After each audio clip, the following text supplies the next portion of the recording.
Hello and welcome to this tutorial. So we're going to look at workflow from Blender to Fusion, and in particular we're going to look at 2D workflow. So not taking 3D models, we'll do that next week, but taking a 2D animation or a 2D render of a 3D animation. So I'm going to start by with my default cube here. I'm going to go edit mode, W and merge. So all of the vertices have been merged into one, and I'm going to go G, move this over here to the right, and then I'm going to go to my modifiers. I'm going to add a skin modifier and then a mirror modifier. So this is going to be the legs of my character, so we'll start that there, and I'm going to go E to extrude, so that's going to be my shins, my legs. I'm going to turn on clipping here in mirror modifier, and then this is going to be my kind of hips / waist. I'm going to, with clipping still on, extrude upwards once, and then a second time, and then a third time, and now I've extruded again on top of myself, so I'm going to turn off clipping and go G, come off to the right. So there's my shoulders, extrude for top of my arms and my arms. I'm going to go to wireframe mode and then extrude one more time for my head. Now this is not clipping G. So clipping just keeps things completely centered, so they can't go left or right or plus or minus on the x-axis. So we'll do a little tweak of this. So I think it's Control A, yep, is the make bigger or smaller. And so we'll just do a very quick rescale of this, and we're not too worried because this is not a modeling exercise.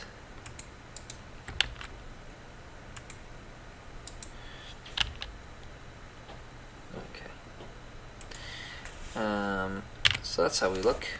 So not beautiful in any shape, way or form, but we're going to go back to object mode, and we're going to apply and then apply, and that's going to be our beautiful, wonderful character.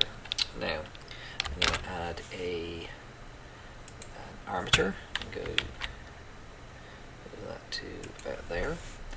Go to the armature and turn on X-ray so we can see it. And I'm going to edit mode, extrude it vertically to the shoulders, extrude, extrude, extrude, and actually let's go back. Let's turn on X-axis mirror. We're going to go Shift-E and extrude, so that we have a mirror. I'm going to do the same here. I'm going to go Shift-E and then extrude to the knees and then to the toes. So this is a very crude skeleton inside a very crude model, but like I said, this is not a tutorial about modeling or animation for that matter. So we're going to take my mesh and then my skeleton, Control P with automatic weights.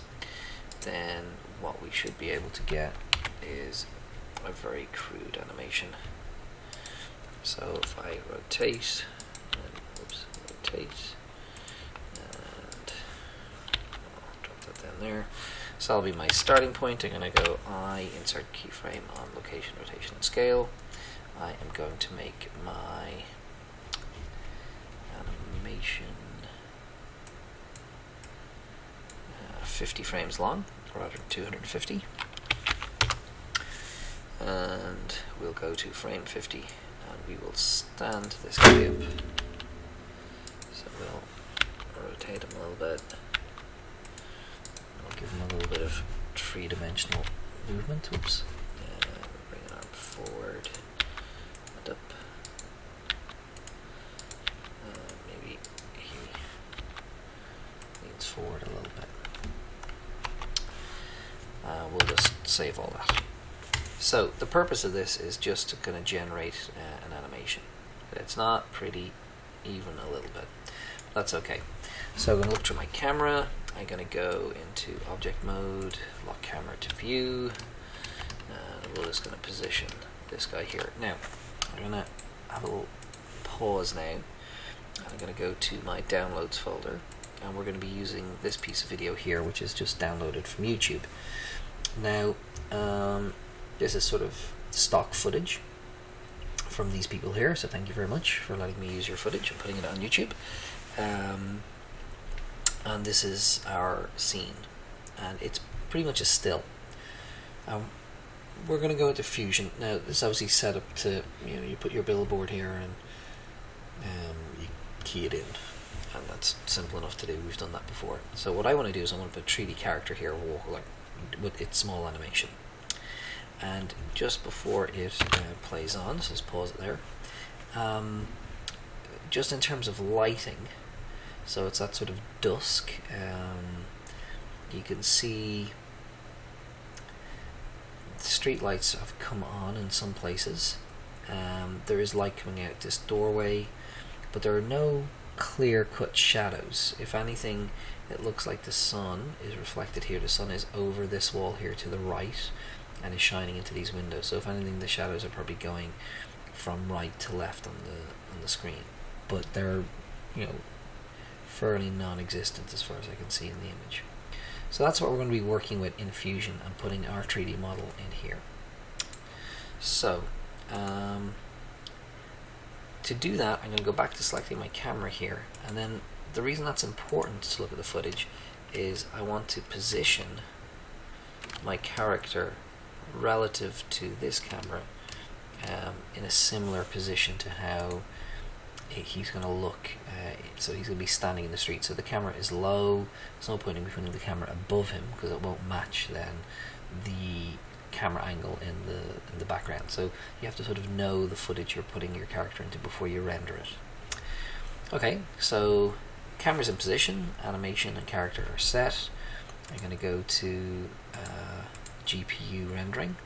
Now the next setting is super important, because what we want to do is if I very quickly press F12 here with cycles, so there is my render, and you can see it's casting a shadow onto itself, and that's okay in terms of the light being over here to the right hand side. So this kind of works for me with the default light.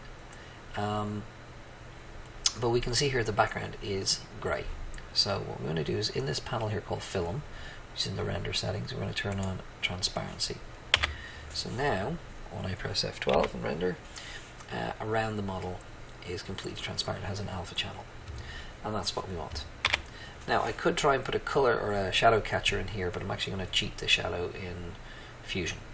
So I'm just going to go to performance and change this to 512 just to speed up the render a tiny bit, and I'm going to go to samples and I'll reduce it to 50 because it's not important to the quality. So I'm just going to set my destination file. So I'm going to not go here, I'm going to go to my desktop and character PNG sequence and character 1. So we're going to write over these frames here, and we're just going to hit animate. So this is fairly quick, so we're on frame 5, so it's going to render out 50 individual PNG files. So not a movie, but a sequence of still images, and each one of those still images will have this transparent background, this alpha channel, and that's what we want to bring into Fusion. So this is my second time actually recording this tutorial. The first time I did it, Fusion crashed on me, so I'm going to be careful to save when I go in. So we're on 38, so we've 10 more frames to go, so I could pause the recording, but it'll be ready momentarily. 50, so we're done. Now, so let's go into Fusion. So we'll open up Fusion, and I'm going to close this without saving it. because I have the PNG sequence. That's all I need. So this is Fusion Studio, which I think is about 250 or 300 euro, and is well worth the money if you can afford it, because of the camera and planar tracker in it, which we're not using today. But so what we're going to do is the first thing in Fusion is going to change my output to 50 frames. So the rendered area and the entire timeline are 50 frames, and it's because that's what our PNG sequence is. I'm going to go up here, click Loader, and I'm going to load in from my desktop my sequence here. So it has given me 2 sequences. So one, this later one is the one I want. So I'm going to go Open. So that's going to load in there. And now I want my background. So I'm going to put in another loader, which it has merged, and that is in Downloads. So I'm going to go this PC. C, users, Noel, that's me, downloads, and that's the video. Now we rendered at 50% HD in Blender, so the PNG sequence is actually smaller in resolution than the background video, but that's all good because we're going to be using, the character's not going to be very big in the screen anyway. By default, we've got this merge here. If I just throw this in here and go fit, so this is what Fusion is trying to do by default. So I'm just going to delete that. Now we could use a 2D system for this and kind of merge one on top of the other. Like very simply, we could go Add Tool, Composite, Merge. And then we could say, so this is my city street, so I right click on this and drag it in, and go that's the background, and right click on this, drag it in, and say that's the foreground, and then we can put that over there,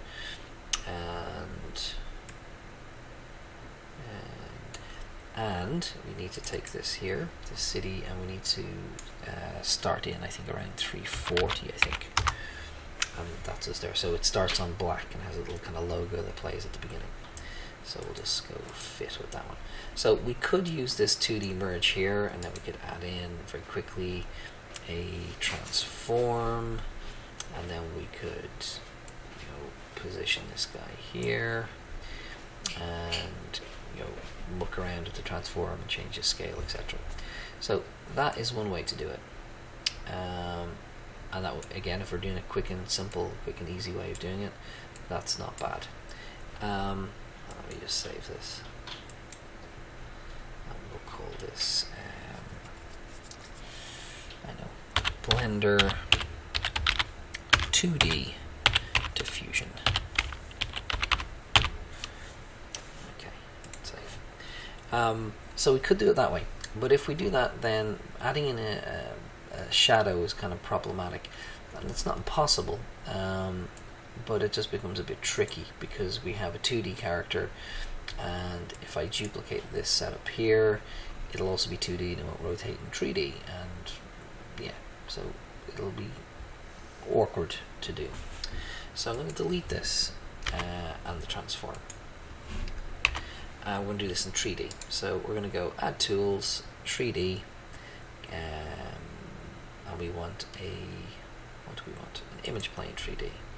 Before I do anything with it, I'm going to go Control C, Control V, and it's automatically made me another merge, but this is a 3D merge. I'm going to put my character into my plane, and my city street here, put them up here, and I am going to rotate this around. I'm going to take my character plane, and I'm going to bring it forward a little bit in 3D space. Now, in order to see this property, we need a camera. So we're going to go Add Tool, 3D, Add 3D Camera, and we're going to link that into the merge. And we're going to drag the camera backwards, and then if we want to see what the camera can see, we need to not put the camera in here, but put the merge in, and then right click and go camera. So this is what the camera sees. So a couple little things. Here's my character up here. He's got a white kind of outline. So I'm going to go add tools, matte, and matte control. And I'm going to just increase the this here. I'll try and get that from him. And maybe reduce that a little bit. There we go. So, not perfect, but fine for what we're doing.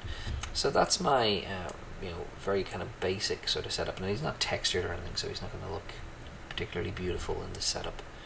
So I'm just going to save this, and then I'm going to take these guys here, and I'm going to go Control C, Control V, and this is going to be my shadow. So I'm going to add this to the merge. Take this plane, and so we can see I've got two characters here, and you can see that one's gone in front of the other. I'm going to go add tools, color, brightness and contrast, and then just drop the lift on this till it's black. And now I'm going to go to my 3D plane and go to its transform properties.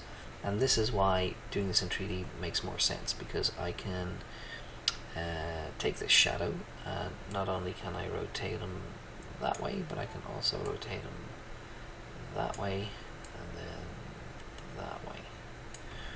And then I can position, maybe I need to rotate them more on Y, more that way. And then I can move him forward, down, and across. Identifying, it's going to go over here, I'm going to look from the top, and we'll zoom in a little bit.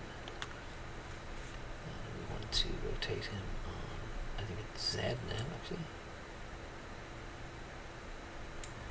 And then position him that way, and then that way. Now, and over here, so we've got fit here, so that's perfect. And then so we can go here to our material, and we can change the opacity of it. So that's my original. This is the shadow here. So I'm going to go to material and change its opacity. Now, as he sits there, he is casting a shadow across himself, which doesn't really make sense. So what we'll do is so we might stick a quick mask on that. So we will cut a bit out. So we'll drop this in here. Nope, we'll drop that in there. Actually, it's a bit messy to do that.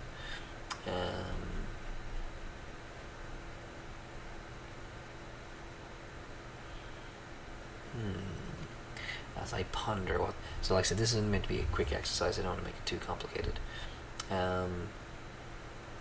So I think I'm just going to actually rotate this on Y and try and fix the problem without going into all sorts of masks and things. So more like that.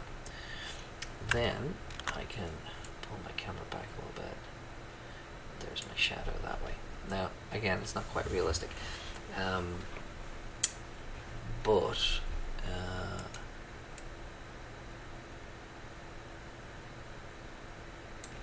but it's not too bad. And then I'm just going to save it. If we play that, the shadow will obviously animate with the character. So if I press play, as the character moves, the shadow will move as well, which is what we want. Okay, and then to output this, all we need to do is add a 3D renderer. And where is that? Render 3D. Here we go. So we need to take the output of the merge and put it in there. and then we need a saver. So let's click saver there, and we'll call it test, because that's what we'll remember what that is in a month. If we want to export it, then it depends what we want to export it as. So we could export it as an API file or an MOV if you want a QuickTime, or as a PNG sequence. So again, we're not going to get bogged down with export settings. And then I can just hit render, and it'll output that. So this is our, so this is a very quick sort of exercise in pipeline or in workflow, going from Blender for a 3D object and bringing that 3D object into Fusion and doing a quick composite without having the complexity of bringing in an FBX file and textures and all of the things that would go with the complexity of bringing in like a 3D model into a compositor like Fusion. So this is a very simple way of doing it. Now you need your background beforehand so that you can sort of match the position of the camera and the position of the 3D character. So we're kind of cheating, and also this only really works because the background is static. If the camera was moving, we'd have to do a match move, which would be a little bit more, not mind-blowingly complex, but a little bit more complex. But as a simple setup, this is not a bad kind of compromise in terms of bringing a 3D character into a 2D video. So we're going to leave that at that for now, and then the next set of videos we're going to look at the real thing, so bringing in animated 3D characters into Fusion and kind of doing a composite of them from scratch. Okay, so that's enough for now.